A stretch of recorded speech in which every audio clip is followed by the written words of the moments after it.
جی السلام علیکم دوستوں. آج جو عمران خان صاحب کا لیٹر ڈسکس ہو رہا ہے جو انہوں نے چیف آف آرمی سٹاف کو کوٹ اینڈ کوٹ لکھا، تو اس میں خان صاحب نے ایکچولی ایک ہی گیند پہ 5-6 وکٹیں گرائی ہیں. تو وہ کیسے، وہ میں آپ سے عرض کرنے والا ہوں. اس میں بہت ساری چیزوں کا لوگوں نے احاطہ نہیں کیا. بیسیکلی اس کے لیے تھوڑی سی بیک گراؤنڈ سمجھنی پڑے گی پچھلے چند مہینوں سے کیا ہو رہا ہے. اصل میں بات یہ ہے کہ خان صاحب کو سمجھایا گیا، کہا گیا دوستوں کی طرف سے کہ آپ جو ظاہراً ڈائلاگ ہیں وہ بھی شروع کریں ان کے ساتھ، تاکہ وہ ایک ڈیموکریٹک ڈائلاگ لگیں. یہ ان کی خواہش تھی کہ ہم بیک گراؤنڈ میں آپ کے ساتھ ڈائلاگ کریں گے لیکن آپ ان کے سامنے بھی ڈائلاگ کریں. تو آف کورس گورنمنٹ اپنی چالیں چلتی رہیں، کبھی کہا لکھ کے دے دو، کبھی یہ کبھی وہ. اسٹیبلشمنٹ ویزا وی چودھری نظام الدین دونوں سائڈ پہ کھیلیں، یہ تو ہمیشہ دونوں تینوں سائڈس پہ کھیلتے ہیں. تو خان صاحب نے کہا ٹھیک ہے، انہوں نے اس ڈائلاگ کو جاری رکھا کیونکہ بیسیکلی وہ ڈائلاگ تو ایک دکھانے کے لیے ساری دنیا کو ڈائلاگ تھا اور وہ بھی ضرورت چودھری نظام الدین کی تھی. اب صاف ظاہر ہے اب عمران خان ایک لیڈر ہے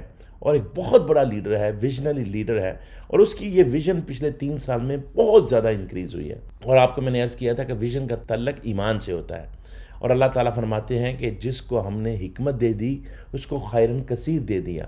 اور حکمت جو ہے وہ ایمان سے بڑھتی ہے. جتنا آپ کا ایمان زیادہ ہوتا ہے اتنی ہی حکمت زیادہ ہوتی ہے، اور جتنی حکمت زیادہ ہوتی ہے اتنی ویژن، یعنی آپ دور تک دیکھ سکتے ہیں. اور جب آپ پھر دور تک دیکھ سکتے ہیں تو پھر آپ کی لانگ ٹرم سٹریٹجیز بھی ہوتی ہیں. تو یہ ساری سیکوینس ہے. تو اب خان صاحب نے جو ہے وہ دوستوں کے کہنے پہ ان کو یہ وے آؤٹ دیا، اور ان سے جو ظاہراً ملاقاتیں گورنمنٹ سے ہے وہ بھی ہونی شروع ہو گئیں. اور اس میں یہ تھا کہ گورنمنٹ بھی تھوڑی بہت تو کوئی کوشش کرے گی، اور انہوں نے بالکل کچھ نہیں کیا. اس کو اس چیز کا پتہ ہے کہ آخر میں گفتگو ہونی ہے، اور ایز اے گڈ پالیٹیشین، اور یہ رسول اکرم صلی اللہ علیہ وسلم کی سنت بھی ہے کہ گفتگو کرنی چاہیے. تو وہ گفتگو انہوں نے کی. اب چونکہ اس گفتگو سے یہ بھی تو کرنا تھا نا کہ آپ بھی کچھ کوشش تو کریں، لیکن یہ کیا کر رہے تھے، یہ اس گفتگو کی آڑ میں ان کا مذاق اڑا رہے تھے. تو خان صاحب نے کہا اچھا بچوں ٹھیک ہے، تمہارے ساتھ گفتگو بند. اب آف کورس لوگ یہ سمجھنے لگے کہ وہ سارے لیول پہ گفتگو بند ہو گئی. حقیقت میں یہ ہے کہ اس سے ایکچولی جو بیک اپ تھی وہ زیادہ تیز ہو گئی. تو یہ اچھی جو ہے وہ اسٹریٹجی خان صاحب نے کھیلی، اور اس سے یہ بھی پتہ چل گیا دنیا کو کہ دیکھیں جی ہم نے تو گفتگو کا دروازہ کھلا رکھا ہوا تھا، ان لوگوں نے کوئی حیا ہی نہیں کی. اچھا اب لوگ کہہ رہے ہیں کہ جی یہ ٹرمپ ایڈمنسٹریشن آئی اور کچھ ہوا نہیں. یہ بات غلط ہے. اصل بات یہ ہے کہ جی اس طرح کی ایڈمنسٹریشن اور اس طرح کے معاملات اس طرح کھلے عام نہیں ہوتے. تو ان کو سمجھایا گیا ایون ٹرمپ ایڈمنسٹریشن کے پاور میں آنے سے پہلے، کیونکہ ٹرمپ نے جتنے بھی دنیا کے معاملات تھے ان کو بڑا ڈائریکٹلی اور انڈائریکٹلی 20 جنوری سے پہلے ہٹ کرنے کا سوچا تھا. اور اس کا یہ خیال تھا کہ میں جیسے ہی گورنمنٹ میں آؤں تو بہت سارے معاملات ٹھیک ہو جائیں، تو ایک بہت بڑا ایک امپیکٹ ہوتا دنیا پہ. تو اس نے بہت ساری چیزوں پہ یہ کامیابی بھی ہوئی. آف کورس اس نے وہ اسرائیل ویزاوی فلسطین کے ساتھ یہ معاملہ کیا، اس نے سعودی عرب کے ساتھ معاملہ کیا، وہ رشیا کے ساتھ بھی سٹارٹ کر چکا ہے، چائنا کے ساتھ بھی سٹارٹ کر چکا ہے، اور پھر اور بہت سارے معاملات میں یورپین یونین کے ساتھ بھی انہوں نے سٹارٹ کیا. لیکن آف کورس کسی چیزوں پہ وہ زیادہ گنگ ہو اور زیادہ اپ فرنٹ کھیلتا ہے. تو یہ اگین اس کی پرسنالٹی ہے. لیکن اس میں تو کوئی شک نہیں ہے کہ he is playing his own shots. وہ اپنے شارٹس خود کھیل رہا ہے، اور وہ اسٹیبلشمنٹ ڈیپ سٹیٹ وہ نہیں کھیل رہی بلکہ وہ خود کھیل رہا ہے. تو پاکستان میں جو شارٹ ہے پہلے اس نے رچرڈ گرنل کے ذریعے کھیلی ظاہراً، لیکن پھر جب وہ گورنمنٹ میں آ گئے تو اس واز ناٹ پاسبل کہ وہ اوپنلی کھیلتے اس کو، کیونکہ یہ دنیا کے معاملات اس طرح نہیں چلتے، کیونکہ اس میں انڈیا بھی بیٹھا ہوا ہے، چائنا بھی بیٹھا ہوا ہے. تو اگر وہ اوپن کھیل لیں گے تو وہ انڈیا اور چائنا اس میں زیادہ ہائر ہوگا، پھر رشیا بھی ہے. تو یہ اب بیک اپ پہ یہ معاملہ چل رہا ہے. تو اب چودھری نظام الدین کو سمجھایا گیا کہ آپ جو ہے نا اپنے معاملات ان کے ساتھ درست کر لیں. اور چودھری نظام الدین کو یہ کہہ رہے ہیں کہ جی یہ تو اگر آئیں گے تو یہ تو ہم سب کو جیل میں ڈالنا چاہتے ہیں. تو یہ وہ وجہ ہے جو ابھی تک کسی نے بیان نہیں کی. تو خان صاحب نے یہ جو لیٹر لکھا، تو یہ جو لیٹر لکھ کے انہوں نے آل ان ون کر دیا. تو میں آپ کو وہ عرض کرتا ہوں کہ وہ کیسے آل ان ون کیا. تو پہلی بات تو یہ ہے کہ وہ یہ لیٹر لکھ کے انہوں نے پوری دنیا کو بھی دکھا دیا کہ یہ ہے پرابلمز اور یہ ہے سلوشن. اگر تو خان صاحب خالی پرابلمز کی بات کرتے تو پھر یہ کہتے یہ تو ان کو ٹیز کر رہے ہیں. تو پہلے تو انہوں نے پرابلمز کو اینالائز کیا اور ایک سمری دی، وہ 6 پوائنٹس کی کہ بھئی ہماری جو فوج ہے اور اس عوام کے درمیان ایک بہت بڑی خلیج بن گئی ہے، اور اس خلیج کی یہ 6 وجوہات ہیں. اور صاف ظاہر ہے وہ لوگوں کو بتانا تھا، دوبارہ یاد بھی کرانا تھا کہ یہ الیکشن سٹیل ہوئے ہیں، تو دیکھیں کتنے آسان طریقے سے وہ دنیا کو باور کرایا کہ الیکشن سٹیل ہوئے ہیں، پھر جس کو پوری دنیا مانتے بھی ہے. پھر اس کے بعد یہ بھی بتایا کہ پاکستان میں جو ہے وہ لا کی انفورسمنٹ نہیں ہے. پھر اس میں یہ بھی بتایا کہ کیسے جسٹس سسٹم تباہ کر دیا گیا ہے 26th امینڈمنٹ کے ذریعے، اسی لیے یعنی چیف جسٹس کو بھی خط لکھا. پھر اس میں یہ بھی بتایا کہ کس طرح آپ لوگوں کے گھروں کو مسمار کر رہے ہیں اور کیسے یعنی کہ لا انفورسمنٹ کا مذاق اڑایا جا رہا ہے. اور آپ تو دیکھیں کہ وہ اسلام آباد کا تھانے دار ایس ایچ او جا کے مسجد میں اناؤنس کرتا ہے کہ اگر آپ پتنگ بازی کریں گے تو آپ کے نہ صرف بچوں کو پکڑیں گے، آپ کے والدین کو پکڑیں گے، ان کو جوتیاں ماریں گے، واو جوتیاں ماریں گے، اور ان کے گھر مسمار کریں گے.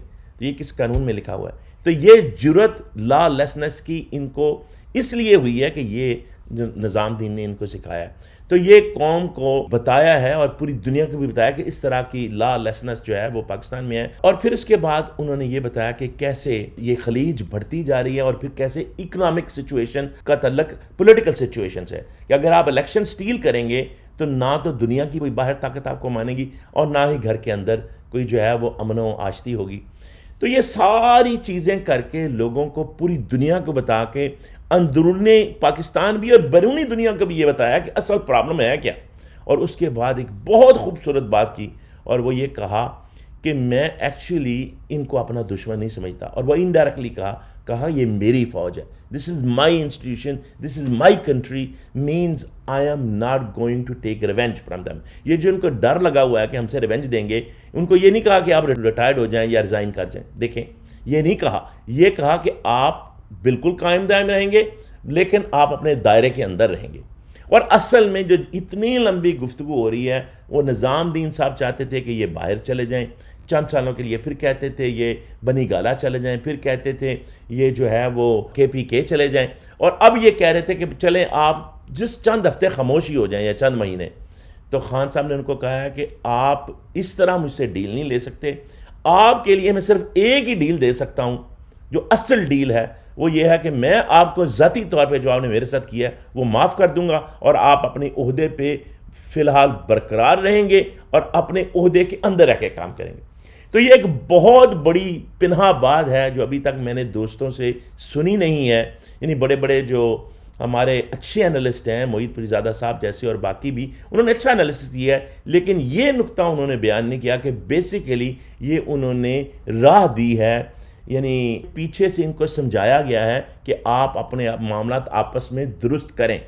اور صاف ظاہر ہے کہ دنیا کی طاقتیں انہیں سب سے ڈیل کرنا ہے. پاکستان میں اسٹیبلشمنٹ اور فوج ایک حقیقت ہے، اور ابھی یہ دونوں کو ساتھ لے کے چل رہے ہیں، لیکن ان کے لیے لانگ رن یہ پاسبل نہیں ہوگا کہ وہ فوج کے ساتھ ڈیل کر لیں اور عمران خان کو بھول جائیں، کیونکہ at the end of the day میں نے آپ کو بتایا تھا اس وقت دنیا کو ایک پاپولر مسلم لیڈر چاہیے جس کی جینون لوگوں کے اندر عزت ہو، اور پھر یہ ہے کہ اس کے ساتھ ڈسکشن بھی کی جا سکے. تو اب عمران خان اور ٹرمپ کی آپس میں ایسی کمفرٹیبل سچویشن ہے کہ they can talk to each other, اور ٹرمپ اور اس کی ایڈمنسٹریشن یہ ثالثی بننے کے لیے تیار ہے، لیکن these things usually are behind the scene. تو یہ ڈیل جو ہے وہ خان صاحب نے ان کو ایکچولی آفر کی ہے. گوہر یو سے، کبھی گنڈا پور سے، کبھی گوہر خان سے، یہ ڈیفرنٹ قسم کی اس طرح کی باتیں کرتے رہتے ہیں. تو اب خان صاحب نے اس کو پورا سمرائز کر دیا ہے کہ پرابلم ہے کیا اور اس کا سلوشن کیا ہے. اچھا، اس میں ایک اور بات عرض کروں گا اور پھر اس کو کنکلوڈ کروں گا، اور وہ یہ ہے کہ ایک بہت زیادہ تکلیف دہ بات ہے کہ ہماری فوج جو دنیا کی 5ویں بڑی فوج تھی اور ہے، اور ہماری ISI جو کہ ایک پریمیئر ایجنسی تھی پوری دنیا میں، ہم نے اپنی ناک بد اندیشی سے اسی پریمیئر ایجنسی کو اور اسی فوج کو ٹکے ٹکڑی کر دیا. یعنی انڈیا، اسرائیل، پوری دنیا یہ کوشش کرتی رہی کہ کسی طریقے سے اس کو ریسٹرکٹ کیا جائے، بیک فٹ پہ لایا جائے، اس کی عوام اور فوج کے اندر دراڑ ڈالی جائے، تو وہ نہ کر سکے. لیکن جو اپنے ہی نادان دوست تھے، دانا دشمن بہتر ہے، تو یہ جو نادان دوستوں نے خود ہی اپنے پاؤں پہ کلاڑی ماری ہے، آئی ہوپ کہ ان کو اب احساس ہو رہا ہو، اور خان صاحب نے ان کو یہ احساس دلانے کی کوشش کی ہے کہ یہ دراڑ اتنی بڑھ چکی ہے کہ اگر آپ اس پہ چلتے رہیں تو آپ کی بالکل تباہی ہے. اور اس لیے خان صاحب نے کہا ہے کہ یہ جو اصلاح ہے یہ آپ نے خود کرنی ہے, کیونکہ اگر کوئی بھی کرے گا تو وہ اصلاح اسٹریس پوائنٹ پہ لا سکتی ہے اور الاسٹیسٹی سے آپ باہر نکل جائیں گے. یہ سلوشن انہوں نے اس کو نہ سمجھا. یہ خان صاحب نے ایک بڑا کارآمد اور ایک بڑا کنکلوسو اور فائنل سلوشن, اس کو اب دیکھا جائے گا اگر ان کو تھوڑی عقل ہوئی بیہائنڈ دا سین کہ اس کی امپلیمنٹیشن کیا ہوگی. لیکن اس کا جو سلوشن ہے وہ یہی ہے کہ آپ اپنی جگہ پہ جا کے اپنی ڈومین میں کام کریں. اور میں تو اس سے ایک اور بھی مطلب لے رہا ہوں, وہ یہ ہے کہ اگر اپنی ڈومین میں کام کریں گے تو صاف ظاہر ہے انہوں نے قانون تو پاس کرایا ہوا ہے جس میں تو یہ اب 5 سال اور رہیں گے چیف آف آرمی اسٹاف. تو لوگ کہیں گے کہ اس کا مطلب ہے کہ خان صاحب نے تو ان کو دوبارہ سے چیف آف آرمی اسٹاف 5 سال کے لیے اور مانگ لیا. نہیں, خان صاحب جو ہے نا وہ ہمیشہ ایک اصول دیتے ہیں, اور وہ اصول یہ ہے کہ آپ اپنی ڈومین میں رہیں گے. اس کے بعد جب گورنمنٹ چینج ہوگی تو وہ جب نئے لاز آئیں گے تو اس لاز کے مطابق اگر رہیں گے تو رہیں گے, نہیں رہیں گے تو نہیں رہیں گے. تو اس لیے ان لاز کی بات اس وقت کرنا بالکل بے سود ہے, بالکل بے معنی ہے. تو اس لیے خان صاحب نے ایک بڑا ان کو سیف پیسج دیا ہے کہ آپ اس ڈومین میں آ جائیں اور اس ڈومین میں رہ کے کام کریں اور اپنی اصلاح کرنا شروع کر دیں. اور اگر اصلاح ہو جائے گی اور آپ سمجھ جائیں گے, اگر آپ کام صحیح کر رہے ہوں گے تو پھر قوانین بھی آپ کی مشاورت سے بنیں گے. تو اگر آپ نہیں کریں گے تو صاف ظاہر ہے پھر قوانین تو چینج ہونے ہیں. تو یہ وہ کہانی ہے جو بڑی سخت ضرورت ہے پاکستان کو بھی, دنیا کو بھی, اور ہماری اسٹیبلشمنٹ کو بھی. اور اگر یہ بات سمجھ آ گئی تو بڑی اچھی بات ہے, اور اگر نہ آئی تو انفارچونیٹلی پھر اللہ کا جو قانون ہے وہ تو ہے. دنیا میں کتنے ہی فرعون گزرے ہیں جن کو کتنی ہی دفعہ جو ہے وہ اللہ تبارک و تعالیٰ نے یاد دہانی کرائی اپنے ڈیفرنٹ ٹائم پہ ڈیفرنٹ موسیٰ بھیج کے.